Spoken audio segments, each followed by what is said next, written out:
서울 이코노미 매주 월요일은 한 주간의 서울시 부동산 정책과 부동산 시장의 주요 이슈를 알아봅니다. 함영진 부동산 114 리서치 센터장 함께합니다. 어서 오십시오. 예, 안녕하십니까. 하반기가 시작됐습니다. 네. 정책을 잘 알아야 또 여러 가지 변화나 투자해서 수익을 내실 수 있는데 하반기 부동산 시장 관련해서 달라지는 정책들은 어떤 게 있습니까? 예, 정비사업 같은 경우 제도 변화가 있습니다. 네. 지금 서울시 같은 경우는 정비사업에 공공관리제를 적용하죠. 이제 시행사 선정 시기가 이르면 하반기 단축될 예정이 있습니다.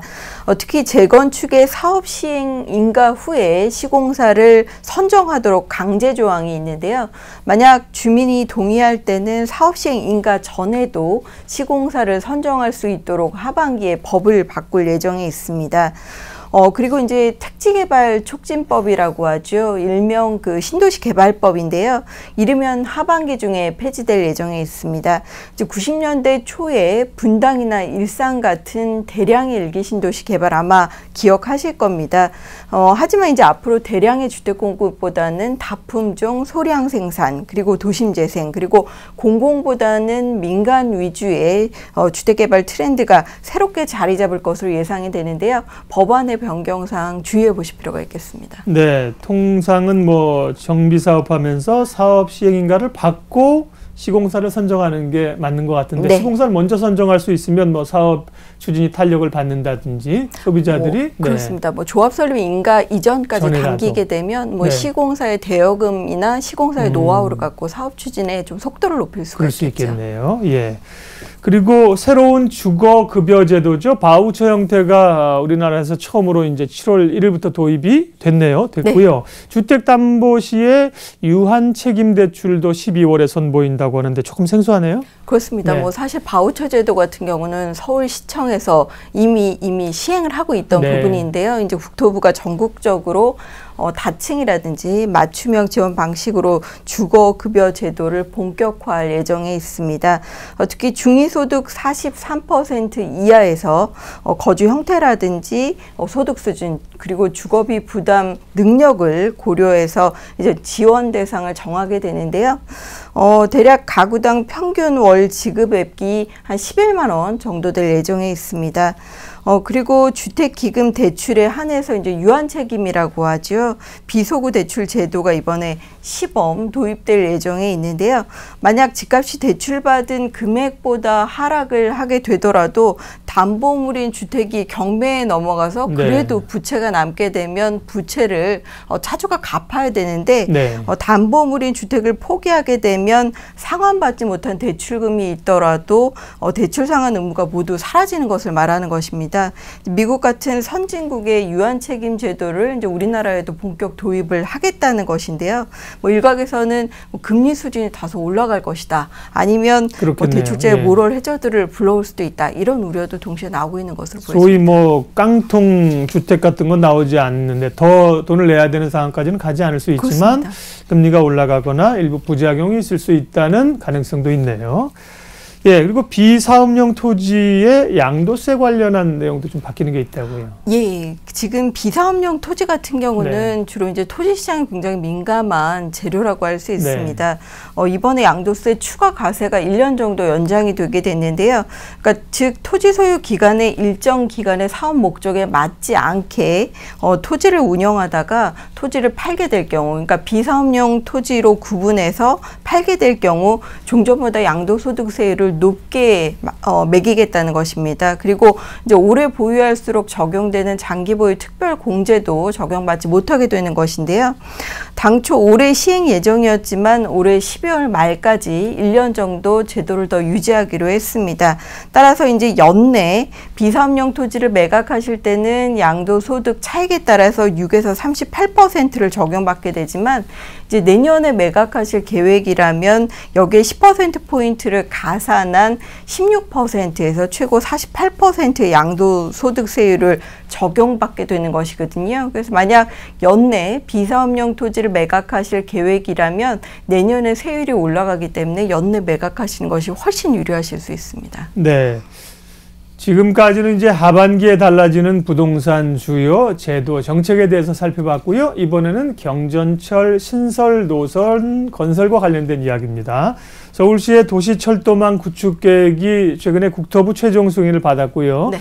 2025년까지 90km에 이르는 신설 노선 경전철이 만들어진다는 건데 경전철이 지나가는 지역들에게는 영향력 있는 재료가 되겠네요. 그렇습니다. 이제 과거에 비해서 주택 가격의 변동률이 크지 않기 때문에 가격에 미치는 요인은 낮더라도 전월세 가격이라든지 지역의 인프라를 확충하는 효과가 있죠. 향후 개통되면 서울의 철도 수송 분담률이 45%나 증가한다고 하고요. 좀 먼 일이긴 하지만 10분 안에 지하철을 탈 수 있는 지역이 72%까지 높아진다고 합니다. 노선이 다양한데요. 신림선, 그리고 동북선, 면목선, 서부선, 우이선, 그리고 위례 신도시에 위치해 있는 위례 신사선까지 대부분의 신설 노선이 철도 교통망이 여류해 있는 지역들입니다. 그렇기 때문에 이번에 교통망 확충에 따른 이제 물리적인 접근성도 높아질 테고, 그리고 부동산 상권이라든지 주택 가격에도 장기간 영향을 미칠 수 있다고 보여집니다. 네, 말씀하신 것처럼 개통까지 많은 시간이 있긴 합니다만, 그리고 이제 이 노선이 실제로 어디로 지러가느냐에 따라서 그 주변에 이제 뭐 아파트 단지나 이런 것들이 움직이잖아요. 노선은 그러면 좀 나와서 수혜가 예상되는 단지들도 좀 미리 알 수가 있을까요? 그렇습니다. 일단 여의도에서 서울대까지 이어지는 것이 신림선입니다. 신림동 일대의 수혜가 예상이 되는데요. 주요 아파트는 신림현대, 동부, 건영 3차, 그리고 금호타운 1차 아파트라고 할 수 있습니다. 주로 이제 90년대 지어져서 좀 노후화되긴 했었지만 중소형 아파트 임대료가 한층 좀 높아질 수 있다고 보여지고요. 그리고 왕십리역에서 상계역 노선의 동북선이 있습니다. 바로 이제 노원구 쪽 아파트를 보실 수가 있는데, 물론 4호선과 7호선이 이미 개통돼 있긴 하지만 이번에 경전철이 개통이 되게 되면 중계동의 주공 5단지라든지 상계동 벽산, 그리고 불암대림, 장이동 일대의 대명루천 아파트들이 역세권으로 탈바꿈할 수 있다고 보여지고요. 그리고 목동선 같은 경우는 뭐 재건축 허용연한이 10년 정도 단축되면서 재건축의 기대감이 어느 때보다 높은데요. 신월동에서 당산역 사이에 노선이 개통될 예정에 있습니다. 바로 양천구 신정동의 신트리 1단지, 3단지라든지 그리고 목동 신시가지 14단지 뭐 이런 지역의 역세권 수혜를 받을 예정에 있고요. 그리고 9호선이 3단계 개통 이후에 4단계도 남아 있습니다. 강동구 둔촌 2단지에서 4단지 재건축이 최근에 본격화되고 있죠. 그리고 명일동 한양, 고덕 현대 같은 단지들이 보훈병원에서 고덕지구, 강일지구로 이어지는 노선 확장의 수혜를 받을 예정에 있기 때문에 과거보다 교통망 개선에 따라서 지역의 인프라는 크게 개선될 것으로 기대가 되고 있습니다. 네. 서울시의 주택시장 관련된 통계들도 좀 보겠습니다. 요즘 주택시장 거래와 가격 모두 회복이 되고 있는데요. 그러다 보니까 서울 아파트 매매 가격이 3.3제곱미터당 평균 1,700만 원을 다시 넘어섰다는 통계가 있군요. 네, 최근에 이제 지난해부터 수도권 주택 가격이 오르고 있고 재건축 단지 위주로 오르고 있기 때문에 서울 주택 가격도 평균 가격이 오른 것인데요. 사실 2012년 9월에 1,700만 원이 무너진 이후로 줄곧 집값은 1,600만 원대를 기록하고 있었습니다. 근데 이제 저금리라든지 또 지난해부터 부동산 경기 부양책의 효과가 본격화되면서 올해 6월에 드디어 서울 지역의 3.3제곱미터당 아파트 가격이 1,700만 원을 재돌파한 것인데요. 전고점인 2010년 3월 1,850만 원 대비해서는 약 한 92% 수준이라고 할 수 있겠습니다. 뭐 2012년 말만 해도 요즘 뭐 그리스의 그렉시트 문제가 다시 불거지고 있긴 하지만 그때 이제 남유럽의 재정위기 문제라든지 또는 실물 경기 위축 같은 이제 매수 심리가 회복되지 못하는 문제점들이 있었지만 뭐 지난해 같은 경우 LTV DTI 완화하면서 금융 규제가 풀렸고요. 그리고 공영 모기지 같은 좀 실수요자들이 덕을 볼 만한 내 집 마련의 담보대출 규제 완화들이 반등의 기회를 마련했다고 보여지고요. 거기에 뭐 9.1 대책 통해서 재건축 허용연한 완화라든지 또는 안전진단 기준이 완화되면서 최근에 3.3제곱미터당 가격을 1,700만 원 돌파했습니다. 네. 주로 서울 집값 상승은 강남권이 주도한 것으로 보이는데요. 아무래도 재건축 아파트 가격 상승이 주 원인이었다고 봐야 될까요? 그렇습니다. 이제 올 상반기 서울 지역의 집값을 25개 구별로 나래비를 해보면 네. 뭐 서울 평균보다 강남 4개구의 집값이 훨씬 높게 상승했던 것을 판단하실 수 있을 겁니다. 아무래도 강남 재건축 아파트를 중심으로 호조세가 이어졌기 때문인데요. 특히 이제 재건축 이주수로 촉발된 전세난에 영향이 있었고요. 그리고 전세 찾기에 지친 세입자들이 내 집 마련에 나서면서 중소형 아파트 위주로 가격이 상승했습니다. 뭐 재건축 초과의 관수 유예, 뭐 민간 택지 분양가 상한제 폐지, 뭐 이런 재건축 사업이 이제 개선이 됐기 때문에 아무래도 재건축이 서울 지역의 집값 상승을 견인하고 있는 모양새인데요.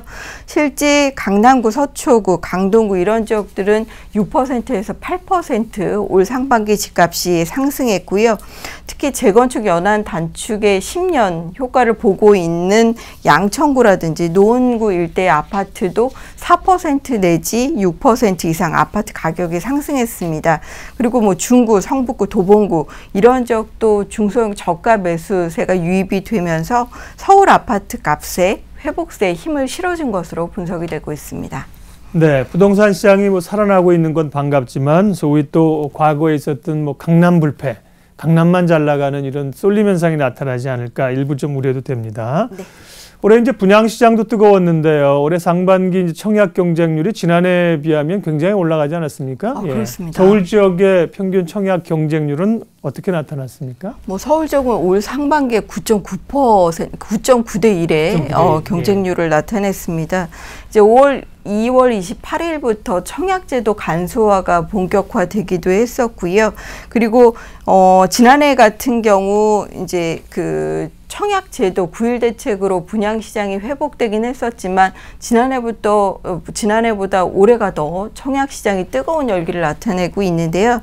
실제 2011년 1.9대 1이었던 경쟁률이 4년 만에 9.9대 1로 뭐 3-4배 이상 경쟁률이 증가한 것으로 분석이 됩니다. 뭐 정부가 택조법을 폐지하면서 이제 민간 택지의 소유자의 관심이 이전된 것들도 있고요. 수도권의 청약 1순위 자격 요건이 24개월에서 12개월로 단축되면서 청약의 1순위자가 급격히 늘었고요. 그리고 올해 민간 부분의 분양가 상한제 폐지에 따라 건설사들이 대량의 물건을 쏟아내면서 소유자의 선택의 폭이 과거보다 넓어졌습니다. 거기에 재건축 재개발 단지에 대한 관심이 최근 이어지고 있기 때문에 분양시장 훈풍에 큰 역할을 하고 있는 것으로 분석이 되고 있습니다. 네. 올 상반기에 이런 분위기라면 하반기에도 아파트 분양시장 또 청약 열기는 뜨거울까요? 아무래도 당분간 이어진다고 봐야 될 것으로 보여지는데요. 실제 서울 지역 같은 경우는 강남 3개구를 중심으로 재건축 단지, 재개발 단지의 일반 분양 물량이 상당히 많이 포진해 있는 상황입니다. 뭐 규모 면에서 압도적인 송파구의 가락시형 재건축 단지 일반 분양을 포함으로 해서 서초구의 한신오차 재건축 그리고 반포안양 자이 그리고 서초우성 2차 같은 대규모 단지가 줄줄이 수요자의 청약을 공급을 앞두고 있기 때문에 이런 단지들이 좀 주목이 되고 있고요. 수도권 같은 경우는 신도시 물량이 상당합니다. 위례 신도시, 동탄이 신도시, 광교 신도시 그리고 이제 미사지구들이 소유자의 눈길을 끄는 지역이라고 보여지고요.